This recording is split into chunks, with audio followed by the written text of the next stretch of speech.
There we go. So, hey, hi everyone. Welcome from my home. Self-isolation can hit some harder than others. Sorry about that. Yeah, today we want to talk about debugging. I'm kind of always talking about debugging and looking under the hood and trying to find out what's going on, because that helps us so much to understand why something doesn't work as we expected. So there are only a few real enhancements in Apex 19 or 20. I'll point them out. Yeah, short thing about me. Mark already said I'm an ACE director. I'm the founder, one of the founders of FOX. We build a lot of interesting tools. As you probably know, there's the FOX plugin framework with 160 plugins. We have a translation app, WebSocket module for live editing and grids and tree grids. We got a nice free browser add-on, and the second one coming up, as Stefan presented today. We do a lot of forms migration, have some tools there, and same goes for Apex upgrades. And the latest and greatest, and thanks for Apex World to introducing a new category. You probably see the tiny little green thing there, commercially supported. That means that's a plugin you will find on Apex World, but there is a commercial contract behind it, and that way you can be sure that there won't be any problems when you upgrade the next version and you get support and so on. Anyway, topic today is debugging, and I really like this image. It's the perfect description of the whole debug situation. You know, one of your colleagues or clients calls you up saying, "Hey, it doesn't work anymore," right? And you say, "Well, what? What have you tried? What have you looked at? You know, did you do some research, investigate the problem?" And they said, "Well, no, it used to work, but it doesn't work anymore. So you're a smart guy. Why don't you figure it out?" And I'm always like, "Hey, come on, show a little bit of effort at least." And to tell you the truth, if you start using debug, if you start looking into problems, you will find the solution probably very easy yourself. Debugging in Apex, the short version, it's just 4 bullet points. It's not 5, it's not 6, just 4. Activate debug in Apex. Open your browser developer tools. There was already a session before from Daniel, and there will be another one later today from by Jorge. Once you have activated debug, open the developer tools, simply run the page, and then you can analyze the debug and the console output. And in most cases, that will lead you to the source of your problems. So, of course, that, you know, we could take a break now, but there is a bit more to find out. And then first off, if you think you are unfailable, that might be true. It's not true for me. And statistically, there is 20 to 50 bugs per 1,000 lines of code. And that's a statistic across all programming languages. So it's true for JavaScript, for PL SQL. You know, overall, there is 5% of your lines of code are buggy in some way or another. Okay, so I guess that makes the question why we should debugging quite clear. It's not only we want to find a particular bug, it's also very useful to inspect weird behavior. Or if you think you're done, development, everything works, still switch on debug, open DevTools, and make sure everything works as you expected it, as you designed it. If you inherit an app that someone else built, it's a good way to take a look under the hood and find out, what's really going on. It's also good for performance reasons and so on. So what kind of tools do we have here? Of course, there's Apex Debug, the browser developer tools. You can do PL SQL debugging, for example, in SQL Developer. Philip did a session earlier today. And then if I'm referring to today as today, I just mean the span of 24 hours, this whole Apex at Home amazing conference runs. Looking at the log files is important too. Sometimes, the problem is not in your JavaScript code, it's not in the PL/SQL code, it might be in between. Usually a good source there is the Tomcat, the RDS log files. And there's the good rubber duck. We will come to that a bit later. There are some countermeasures, some things you can do to avoid some common problems, I would say. So put all the code in database packages. It will be so much easier to edit it. It will be so much easier to debug it. It will be so much easier to have a good overview, and you get a proper IDE to do that. Modularize, of course. You know all of that, right? Go Mary Kondo. I don't know if she's still a hype or not, but she's all about tidying up and minimalizing and everything. So write as little code as possible. You're using a low-code tool, so why should you write like 1,000 lines of JavaScript code? There might be easier solutions for that. Testing, of course, all kinds of tests. And pair programming is always good. So if you want to start debugging, explain your problem. And Philip also mentioned that. It's the good old rubber duck. If you don't want to harass your duck, you can take a plant, whatever. You could also talk to your colleagues, but that's actually interrupting them from their work. So try to verbalize the problem, and you will find out most of the time when trying to explain it to someone else, especially someone who has maybe a lesser understanding of things than yourself, by verbalizing the thing, you will find a solution. It works in, I wouldn't say 9 out of 10 cases, but in many cases. So, all right. So we explained the problem. We didn't figure it out on ourselves. So we want to switch debug on in Apex. And as long as you're developing the app, it's quite easy. You have that nice developer toolbar down at the bottom. Switch on debug, or you use a PL/SQL API, apexdebug.enable, and you provide which level of granularity you want to have in your debug. The same you can do in the URL. It's the old style URLs, position 5. You can set in capital letters only, yes, that would be the info level, level 4, or you specify level 1 through level 9 in the browser toolbar. For the new URLs, it pretty much looks the same. You just append at the end &debug equals yes. All right. So that will work only as long as you are logged on as a developer, or for your end users, you have to switch on the application property debugging to yes if you want to enable debugging through URL settings. By default, it's no. That's just to avoid some weird script kiddies attacking your site and writing massive amounts of debug information to your database. Since Apex 18, there is also this new API, Apex Sessions Set Debug. So as a privileged database user, you can switch on debug for another user's session.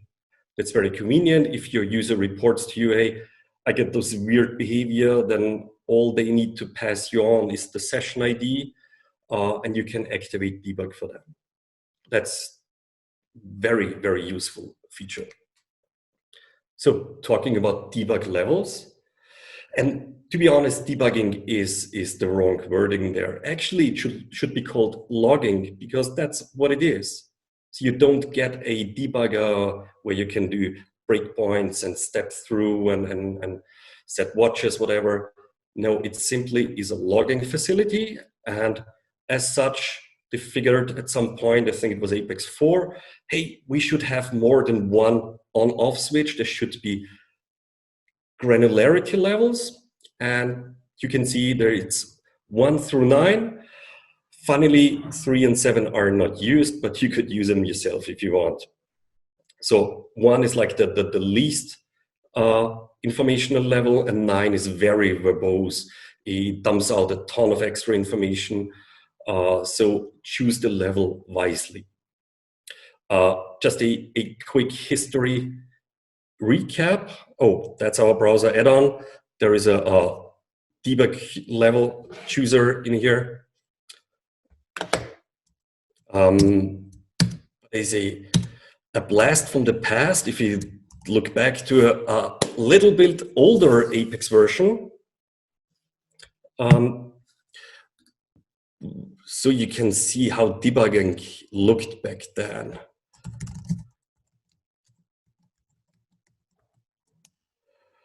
Oh wow, isn't that beautiful? Sample database application. So, and there was already this developer toolbar down there, switch on debug. And back then, before we had diff-based layouts and floating things, they simply dumped out debug information on the page. So you could actually kind of you could know what happened before something was painted on the page. That's great, right? Okay, history lesson is over. Good. So we switched on debug. We reproduced our problematic case. Next step would then be looking at debug. How can we do that? So again, developer toolbar. You click on View Debug. A nice pop-up comes up and shows you all the debug sessions. So that's probably something you want to know.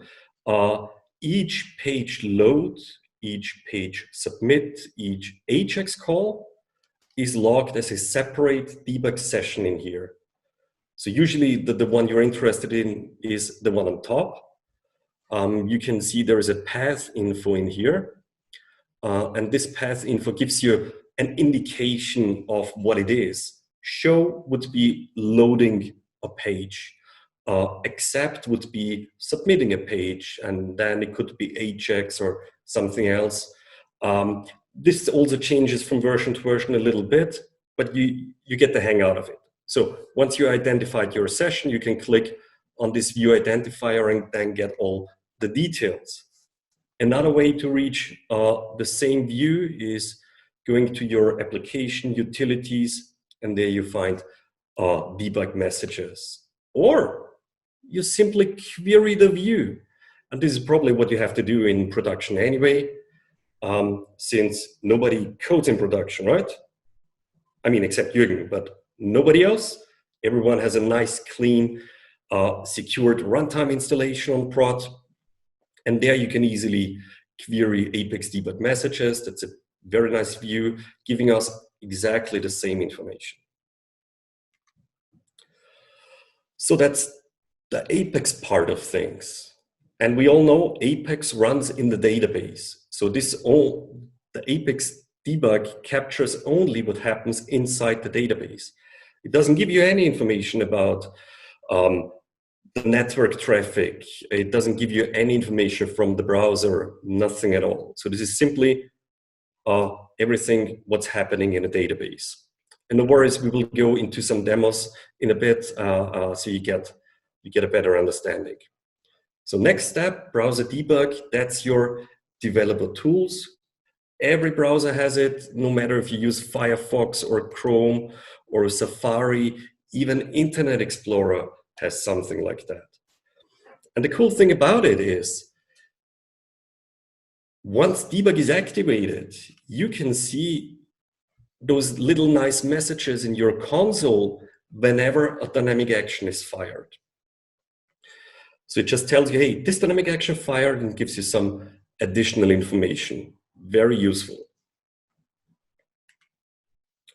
So, but all means of debugging are totally worthless if you have a bunch of code and that code is not instrumentalized. So what we get by default is Apex's debug, right? So in the Apex engine code, there are certain debug outputs, and this is what we get when it turned on. but as soon as you invoke your own code, like you invoke a PL/SQL package, a procedure, whatever, and there is tons of PL/SQL code, you need to put debug outputs in there as well.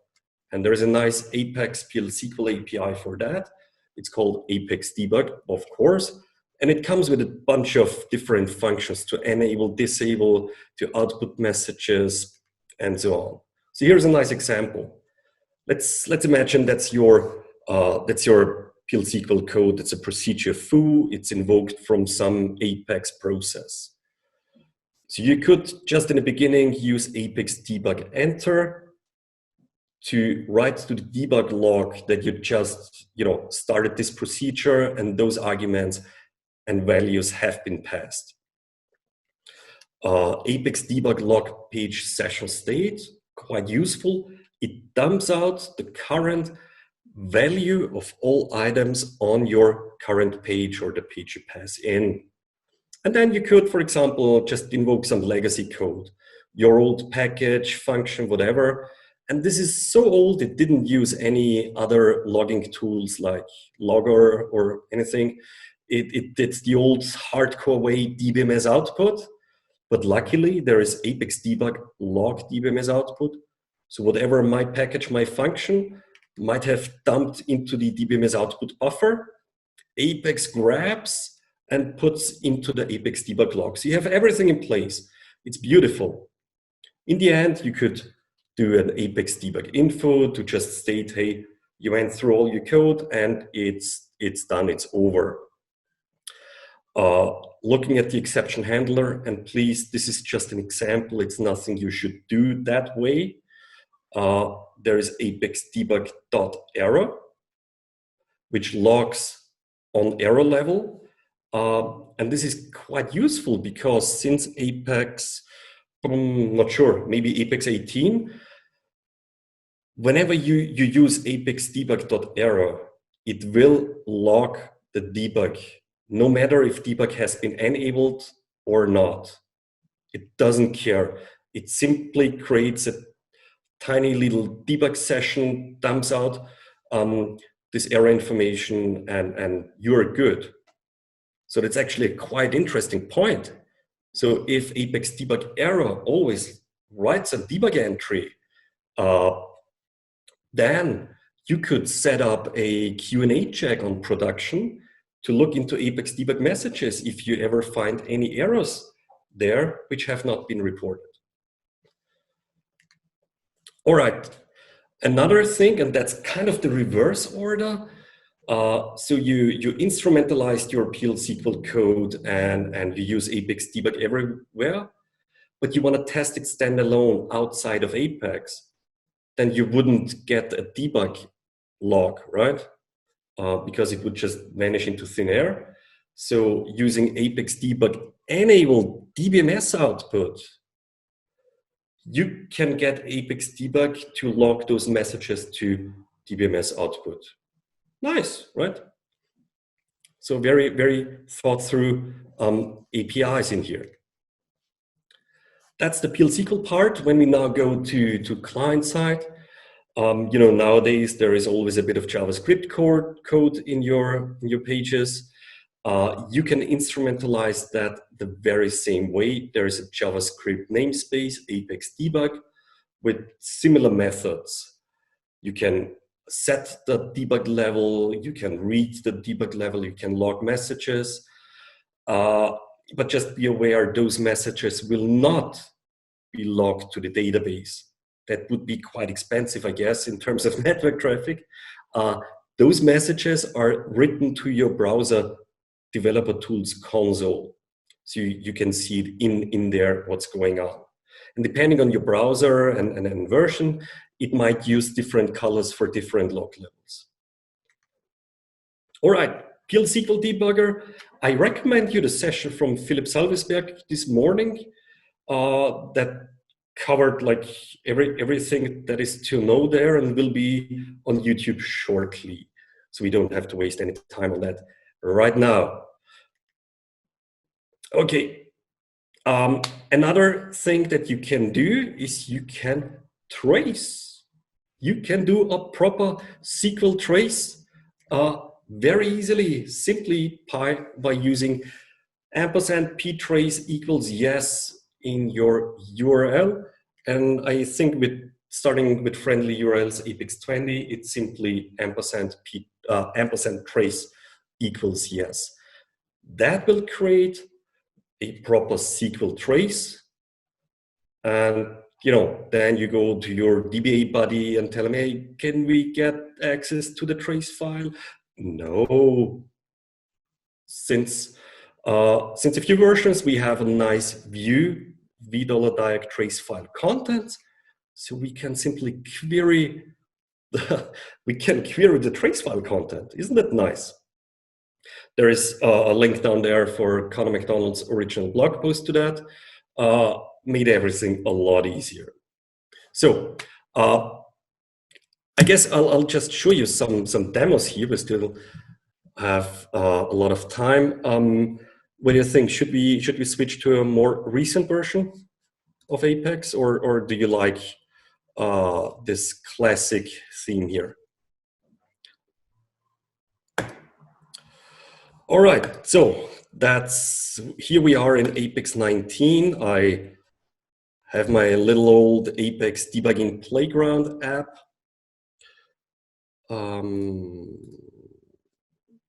So you can later download this app, and there are some test cases for you to practice your debugging skills. And it was mentioned before today, debugging is a skill like everything else. You don't want to start to use debug on the most complex problem you will ever encounter. You want to start on the tiny things, right? So this is your typical thing, at least a week's work, a beautiful form. There's an input item. You test it, you enter value, you hit process, successfully, amazing. So what you do next is you ship it to prod, or hopefully to QA, and they start testing it themselves. They do something like this, boom, there is an error. So what now? You basically are down to two options. You can take a look at the page.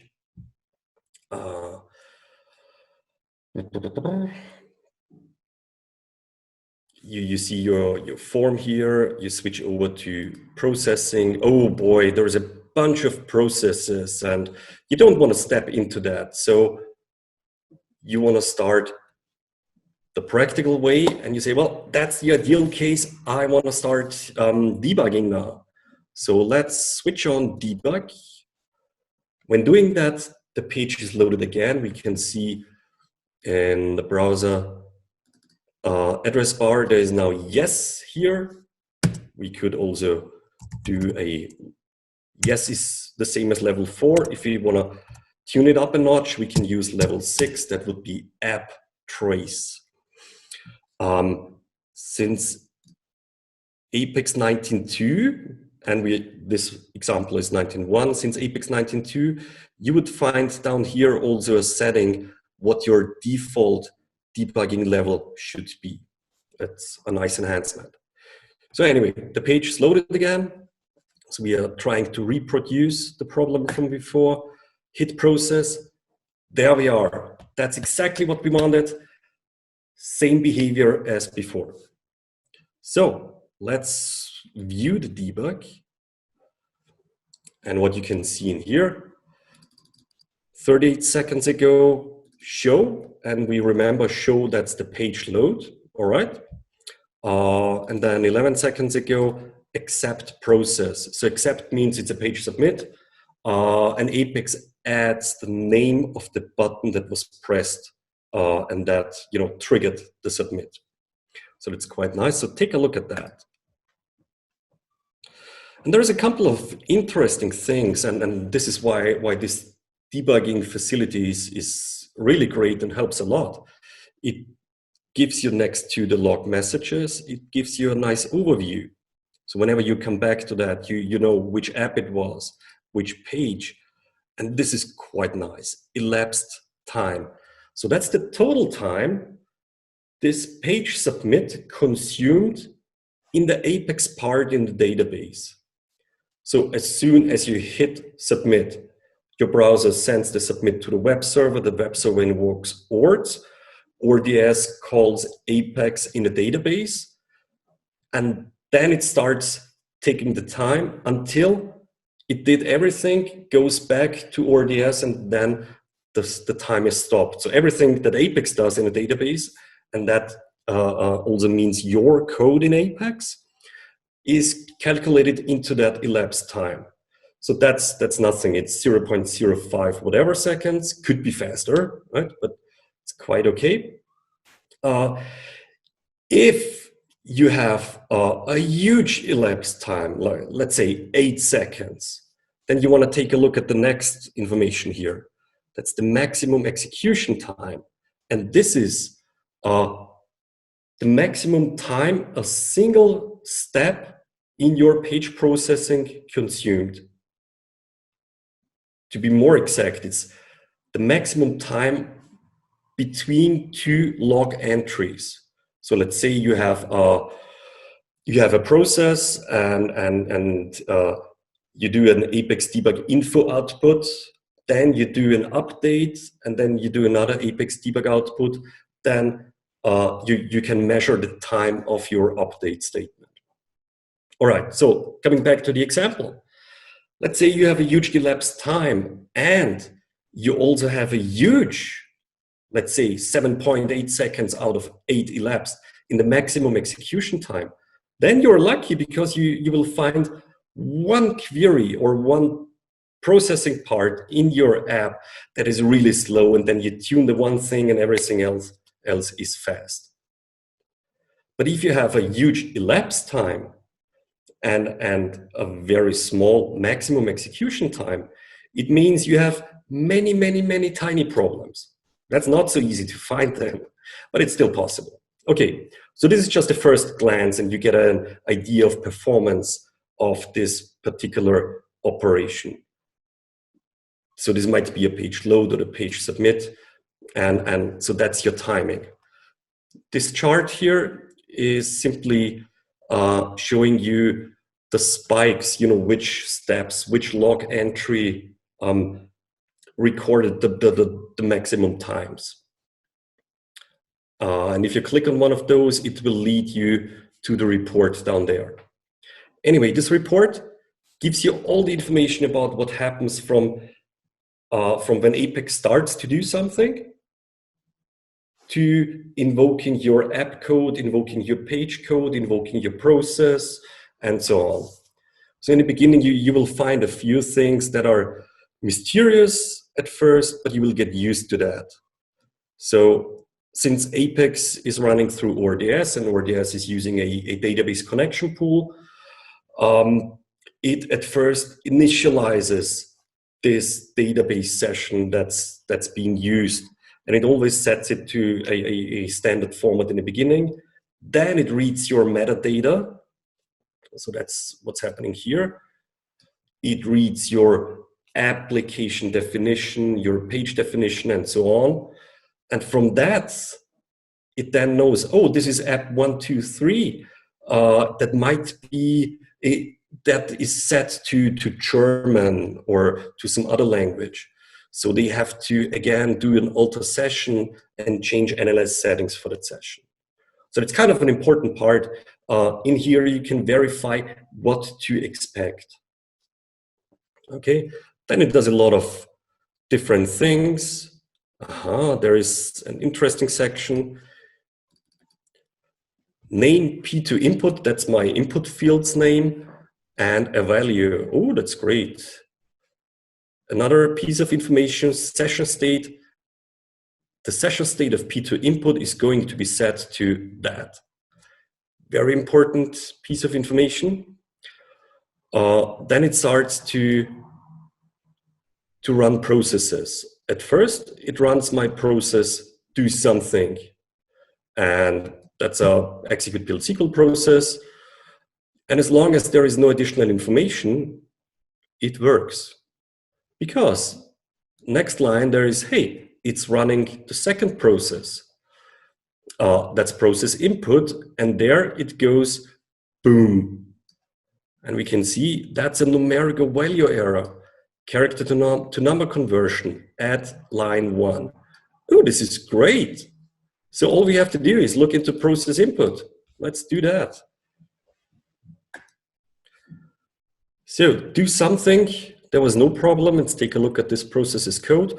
Oh, wow. It was able to run null. Process input. Oh, that's more tricky.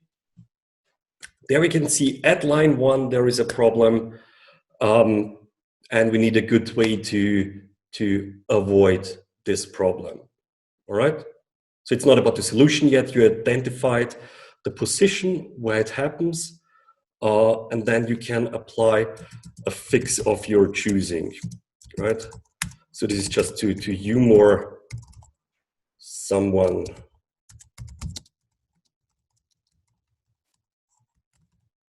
Okay. Let's see if it works or not. No. Okay. Jokes aside, you will apply whatever fix you are interested in. So that's kind of easy. And I know it's a very simple example, but just keep in mind, real life is a bit more complex. And there's a few things you have to look for. Like the debug output we just saw there, you need to find your item name in there. You need to find session state settings. And then you can see what else happens.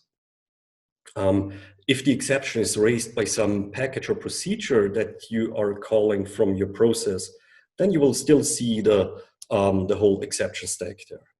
So it will point you to the package that called the other package, that called the other package, and so on. Okay? Simple example. Another example here, and it's probably something everyone here did before. We have a beautiful classic report. And we got some external filter fields. So the task at hand was, if a customer is chosen up here and you hit search, then the report should be refreshed. And let's scroll down. That's our reports query. So, and it should be restricted. Customer ID equals P4 customer ID. That's my field. So we did hit the button. But what happened? So we're completely blind here.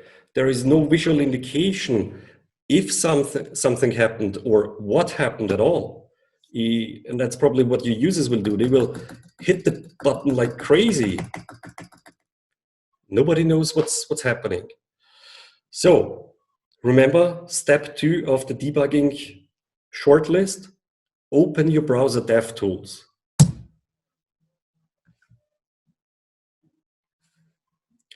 Switch to the console tab. So I'll clear it for you. Now, when we hit search, we can see dynamic action fired, refresh report. It's a native refresh. So there is something going on. But what? So we can see that's the affected element. That's my report. That's great, right? It's beautiful and easy to see, visually indicated. So that's kind of okay. Looking at the network tab, let's clear this one too and hide that. Okay, so we got more. Oh, there's an AJAX call. And whenever I hit the button, there's an AJAX call sent back to the database. So when we click on that, we even see the preview. There is a report coming back. Looking at the response, we see it's a classic report. There's actually HTML code being sent back and forth. So that's all good. What else can we see? There's headers. And I'll just make this a bit bigger here.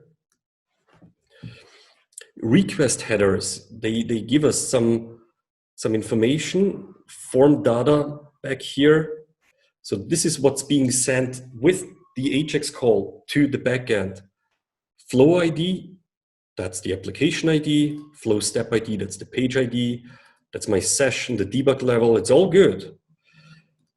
Widget action reset, I don't know why it's called reset. It's actually doing a refresh, but anyway.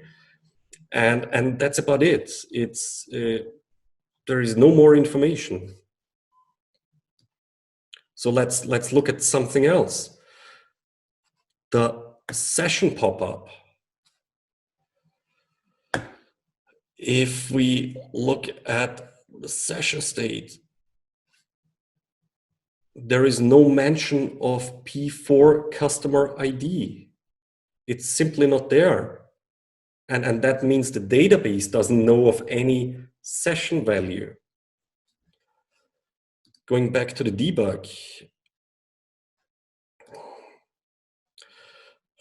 that's my Ajax plugin, that's my dynamic action to refresh. All it does is it's running the statements. So let's see, do we find P4 customer ID in here? It's only in this place. And we know from the previous example, if there would be a session state set, we should see it mentioned here in the debug log. So it's probably not being passed in. And I know you all are sitting back home and you're smiling because everyone is running into that constantly, probably.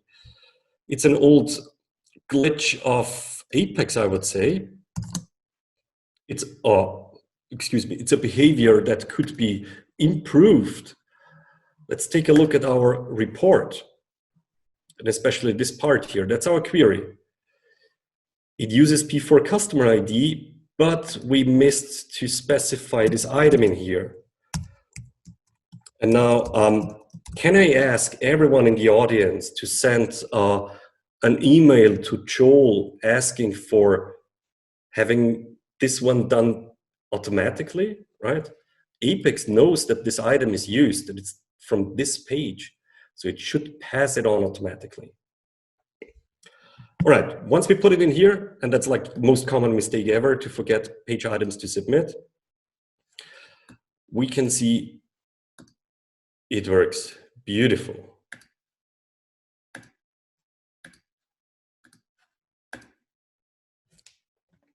Of course, we could have found it without debugging, but you could see how logically everything is connected.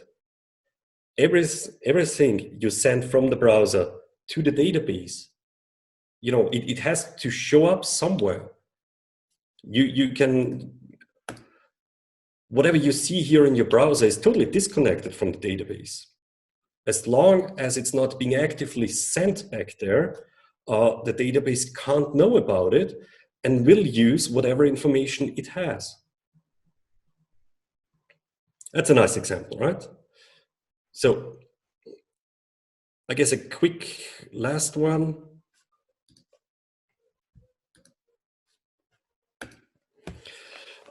Similar setup, we have a report and we have a button that does a simple refresh of the report. And I introduced a timestamp in here, so we should see the timestamp changing, but it doesn't.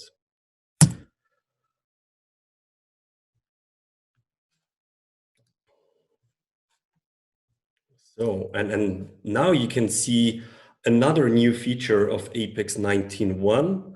Although debug is not activated, we can see at least partial information of what's going on. Some dynamic action has been fired. Unfortunately, it doesn't know the name, but at least it tells me, hey, a dynamic action has been fired. So let's do it properly, switch debug on.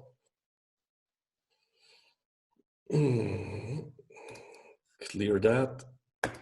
Boom, dynamic action fired.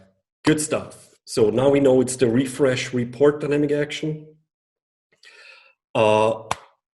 Let's look at the network tab. because we know that some communication has to be going on. You see, there is nothing. There is nothing going on. So back to the console tab, and that might be a little trick here. You can also get your console to show AJAX calls using this log XML HTTP requests, which is the technical term. So when I hit refresh report now, if it would do an AJAX call, it should show it here underneath, but it doesn't do it. So why doesn't it do it? Let's take a look. This dynamic action gives us additional information. What's the triggering element? In our case, it's the button, right? There is a button click listener on it. That's simple. Affected elements, that could be many, so it's an array. Wow. It shows us visually which element is affected. So some of you might have already seen that. It's a bit tricky in here. We have one title, one region title, and a second region title. That indicates there are two regions nested in each other. So customer report is a sub-region of customers, but the refresh is actually targeted towards the outer region. Oh, that's good. So let's go to that region. And yes, it's true. Customers is a static content region and has a sub-region of customer report. And sadly, static content regions cannot be refreshed. So your dynamic actions, they just vaporize into thin air. So all we have to do basically is set the refresh dynamic action. Oops, go. Yeah, pick here the customer report. Save it, run it, clear this one. Ooh, and now you can see, your dynamic action being fired, and you can see the AJAX call down there, and we can see the timestamp is changing. Beautiful, very elegant. So those examples should give you some idea of what you can do with debugging. Yeah, it's still hard work, but it gives you all the information you need. You just need to know where to look at, and that needs some practice. So what else is new in Apex 19 Plus is if you invoke an AJAX call which logs debug output, then you will see an information in your browser console that your AJAX call logged something to debug, and gives you also the view identifier. It's those tiny little things that make life so much easier. So I told you log files, ORDS is writing interesting information sometimes. You can also get ORDs by using some configuration settings to output more information to the screen. But of course, this is not for production use. Or the alert log file. And there is again another view. Nobody needs to get access to the operating system anymore. You can simply query that. It's beautiful, right? All right, any questions? Thanks, Peter. 1 second. So we got a few questions on the chat here. First question up was, is your debugging playground application available to our attendees? Yes, it's like the first link in here. All right. I don't know if you can still see that. I can. And 2 attendees reported they had issues, like they got like a site can't be reached error message, but I just tried and I was able to get there, so I'm not sure what was going on there, but that's the URL to your playground app. Yeah, ApexOracle.com has some hiccups sometimes. Oh. All right.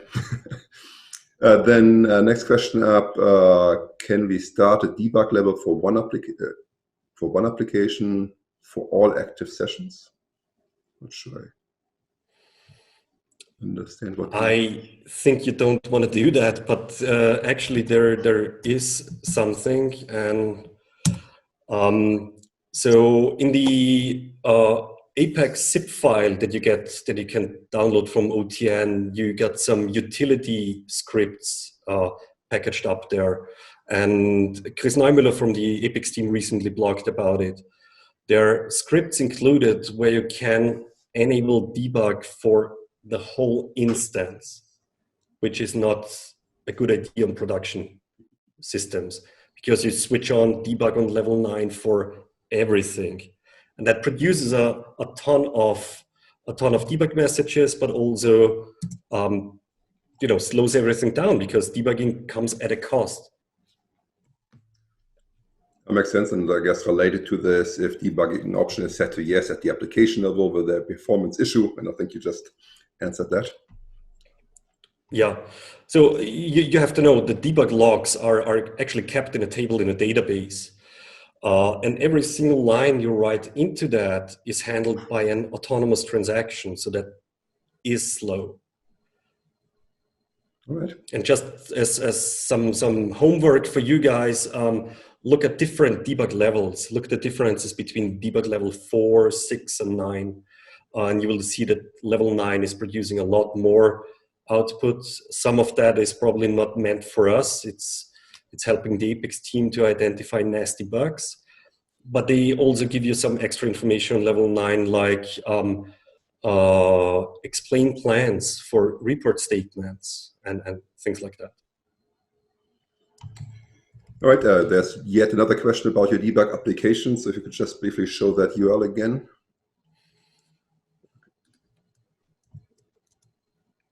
There you go. We'll just put it into chat, or we can answer that directly later. Okay, then there's another question about the console messages that you've shown. Does debug in Apex need to be activated for that to work? And if so, at what level? Since Apex 19, debug has not to be activated to show those console messages. The only thing you will not get, as long as debug is not enabled, is the name of the dynamic action. Everything else is there. Right. Very good. And earlier you mentioned VDOLA direct trace file contents. Well, I think that's a view that's available with the database, not so much as Apex, but the question was which version is that available with? 11.2, 12.1. I'm not so sure about that. Maybe Connor or someone else can answer that later on. Okay.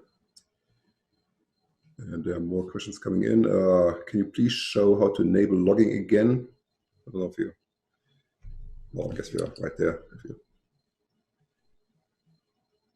you hit the debug link in the dev toolbar, or you do something like that. Level 9. You hit the little gear. That's always a good idea, yeah. All right. I think that's, well, I guess there are more questions coming in, so let me just scan through them.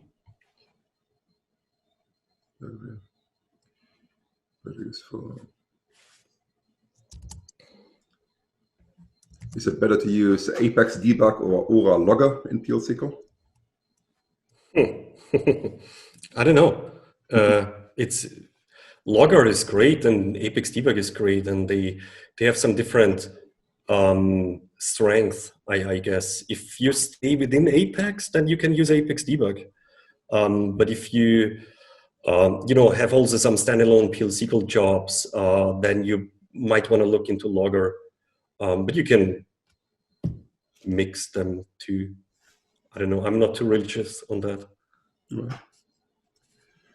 Another one is, how do I get all application item values recorded in Apex error log, irrespectively of any failures experienced on the page?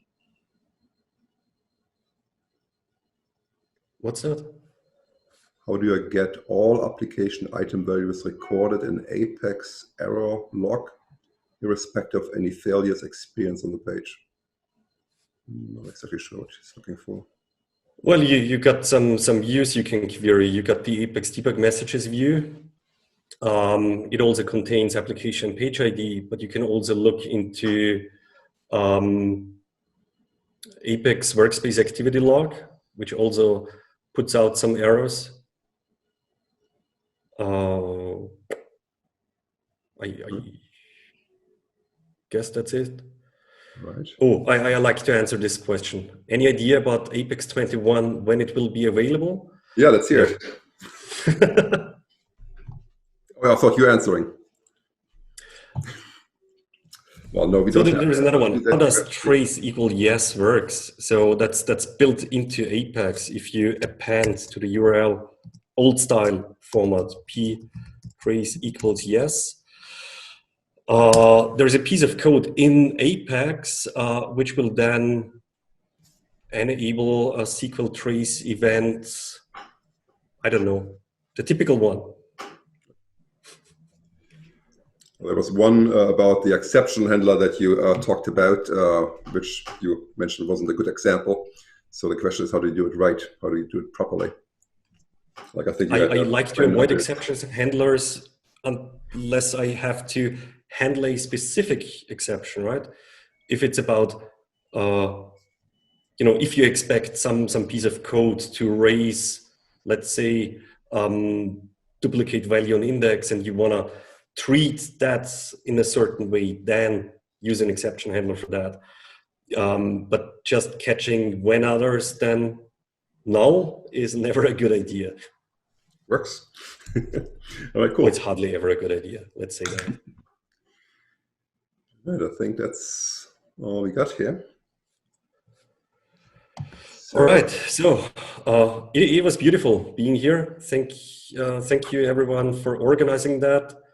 Martin, Adrian, Trent, great idea. Thanks for the Apex team. Yeah, I'll just show you the real dump I'm sitting in.